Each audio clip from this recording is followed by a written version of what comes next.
Okay, so magandang morning sa inyong lahat. Ayun. Syempre, ano tayo? Lunes na Lunes. Nandiyan ang traffic. Talagang sulit na sulit talaga ang paggamit ng electric bike ngayon, no? Lalo na to si Dynamax. So, chinerge ko to kagabi. So nasa reels natin yan kagabi. Yun ang pinost natin. Hinayaan ko siya mag-charge hanggang umaga.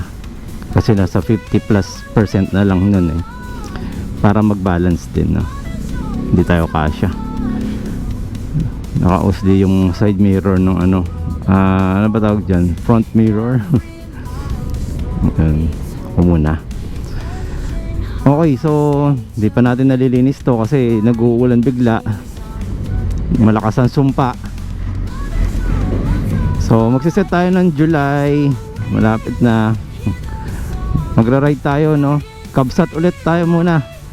Dahil marami pa rin po tayong mga kasamang hindi pa nakakapunta doon. At syempre, para safe din na meron tayong charging station doon, no? So, set tayo ng isang one Saturday dyan. Ng one Saturday, this July, no? This coming July. So, popost na natin yung date para pwede kayo pwede kayo mag-register, di ba? Pwede rin po kayong, may nadaanan tayo. Umano yung gulong natin. Mukhang may bumao na naman. Putik. So yun, ang gulong natin, this is going 5 months. Oops, may so 5 months na po ito. Magpa 5 itong July. Galing yung overtake nung isa, Dito tayo. Mausok eh. So yun, kung nakita niyo yung natin, yung isang video bago to, tayo. Sinubukan natin walang music, tapos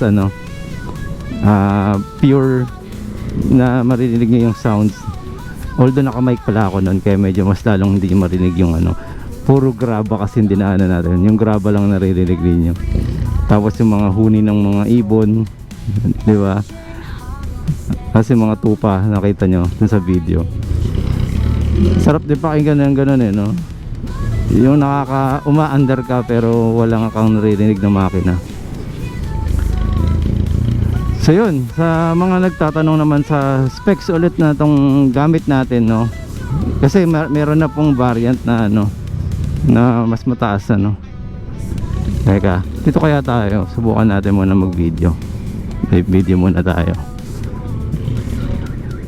Doon na sa may congressional. Okay, yung tutong jeep. Okay.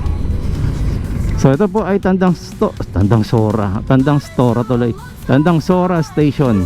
Ayan, lumalabas na. So pagka natapos tong subway na to, meron na tayong additional transportation, no? So mabawasan lang yung mga bus na ganyan kalalaki. Tayo kahit pa paano ginawa sa traffic, saka yung mga prone sa aksidente, kasi parang mga hindi nakakapansin ng yan, maliliit eh. Tingnan nyo po yung dami ng na-aksidente sa motor, sa bus, sa e-bike. Yan, tingnan natin status, no?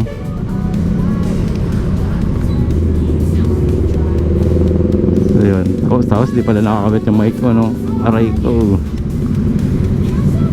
Ayun, no? Sa mga nagbi-big bike, 8 o'clock mahigit. Ang hirap ng bumiyahin nito pag dito sa Metro Manila na ganitong oras ka. Ang init na, tapos traffic na. Pero mas gusto ko pang bumabalik ng ng sobrang init pauwi. Ewan ko bakit. Kahit traffic, ayos lang. Parang nasatisfy ka na dun sa araw na nag-ride ka, no? Parang ganun yung pakiramdam. Pero pag paalis ka pa lang, katamad, nakakapagod ka agad eh. Paalis ka pa lang, pagod ka na eh, di ba?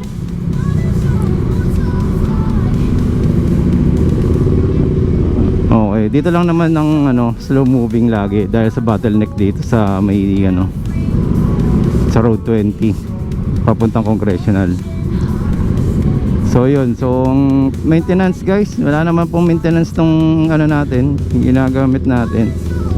Siguro monitor nyo lang din yung sa pag-charge niyo, kaya hindi maabot minsan sa tamang pag-balance nitong battery. Kaya yung iba 3 months pa lang may nararamdaman silang parang bakit nag-iba yung ano, performance ng ano nila. It's because siguro dahil nga yun nga, hindi nagbabalance. Kasi meron siyang ano, percentage na mararating niya pag narating niya saka mag-on yung balance. So hindi pa naka-on lagi yan, hindi yan nag-automatic. Not unless ma-charge nyo siya na medyo hayaan nyo siya. Yun, nag-off naman po sa yan kasi nga yung BMS yan po yung nag-automatic mag-balance at i-manage niya talaga yung battery distribution, no? So yan, sa init inihingal ako dahil malapit din po yung ating helmet sa bibig cover. So buksan natin ng konti yung lens natin para may pumasok na hangin. Whew. So yan, ganyan dito sa ano, Road 20. Approaching Congressional na tayo. May kasabay tayong Vespa S125 ata to. Hindi ko masyado kabisado kung Sprint o ano eh, kung Primavera. Nakakalimutan ko lagi yan eh. Okay, so yun, kita-kits tayo sa ano, makakapag-set tayo ng ride. Short ride lang yun na, kaya masarap na rin na pag-practicean ng CabSat, no? Mako-consider pa rin natin siyang short ride na may konting twist, no? Twisties ng konti yun eh. Okay, naka-go. Hintayin na natin. Pray na lang tayo sa harap. Ayan, naka-go. Ayan, yung truck na ganyan puno, kaya hindi masyadong makataw yan dahil syempre baka tumaob yan pag may tulin. Yung tamang bilis lang ang ginagawa. Okay, dito na tayo sa may Congressional. So far wala pa tayo na encounter na major dito. At nakikita kong wala naman tayong magiging problema dahil stock tayo, tama lahat ng temperature, di ba? Yung mga ganon. Hindi siya nag-overheat. Tinakbo na natin ng kung saan tong malayo. So far okay naman. Stock lang. At ayan, speed 1 tayo ulit. Okay, so ang pinalitan pa lang natin kundi busina at side mirror, no? Yung side mirror nga eh nandun lang sa show. Naka Storm X doon, XR. Ito yung side mirror niya, nagpalit lang kami. Pag ganun kasi ito eh medyo mataas. So yun. And then naglagay lang tayo ng cellphone holder dito dahil may nakita tayong awang sa ganyan. So tingnan ko pa dito kung ano pwede pa ilagay, pero parang okay na ako dyan. Hindi kasi talaga ako mahilig maglagay ng ano. Ang cellphone holder nga lang pagka probinsya lang ang biyahe ko yung ginagawa hanggat maaari dahil ano to eh, distraction na to eh. Pagka nagmaneho ka, distraction na siya. Malingat ka lang guys, seconds lang yan, pwedeng makatama ka o matamaan ka. Saka huwag kayong hihinto ng, dahil tumingin kayo, hihinto kayo ng ano, hard brake. Ingat kayo sa ganun, baka tumbukin kayo sa likod.